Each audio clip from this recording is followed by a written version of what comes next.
পাকিস্তানের প্রধানমন্ত্রীর সাথে সাক্ষাৎ হবে, নেপালের প্রধানমন্ত্রীর সাথে, ইউরোপিয়ান কমিশনের প্রেসিডেন্ট, যুক্তরাষ্ট্রের পররাষ্ট্রমন্ত্রী, জাতিসংঘ মহাসচিব, মানবাধিকার সম্পর্কিত হাইকমিশনার জাতিসংঘের, বিশ্বব্যাংক গ্রুপের প্রেসিডেন্ট, USAID প্রশাসক, এদের সাথে চিফ অ্যাডভাইজারের দেখা হওয়াটা কনফার্ম হয়েছে।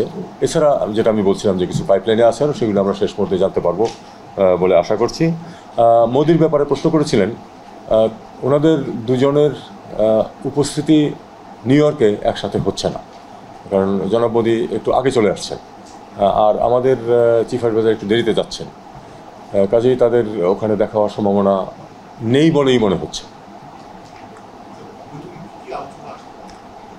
দেখুন, একটা জেনারেল একটা তো জিনিস থাকবে যে এই সরকারের ক্ষমতা গ্রহণের যে ব্যাকগ্রাউন্ড, এটা নিয়ে কথাবার্তা হবে।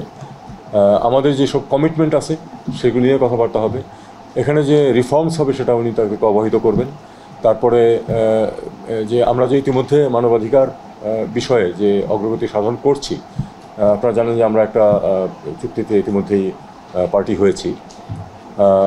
এছাড়াও মানবাধিকার ইস্যুস নিয়ে কথাবার্তা হবে। আমরা একটা খোলামেলা পরিবেশে যেটা সৃষ্টি করতে যাচ্ছি দেশে বা সৃষ্টি করেছি, তাতে করে যে কেউ মানবাধিকার নিয়ে যে কোনো ইস্যুস তুলতে পারেন এখন, এবং সেগুলি যে সরকার যথেষ্ট গুরুত্বের সাথে এবং সেগুলি সমাধানে যে তৎপর থাকবে, এই কমিটমেন্ট উনি দিয়েছেন এবং দিতে থাকবেন।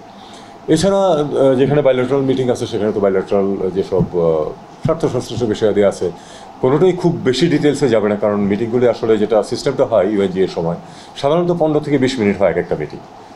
প্লেজেন্ট্রিতেও কিছু সময় যায়, ছোটোখাটো কিছু বিষয় সাধারণত ওঠে না, সাধারণত ব্রড এরিয়া নিয়ে কথাবার্তা হয়। তবে এটার ইম্প্যাক্ট থাকে যেটা, সেটা হলো দুই পক্ষই তখন তাদের অধস্তনদেরকে এক ধরনের একটা নির্দেশনা দেন যে তারা যেন বিষয়াদি নিয়ে আলাপ আলোচনা করে এবং সমাধানের চেষ্টা করে।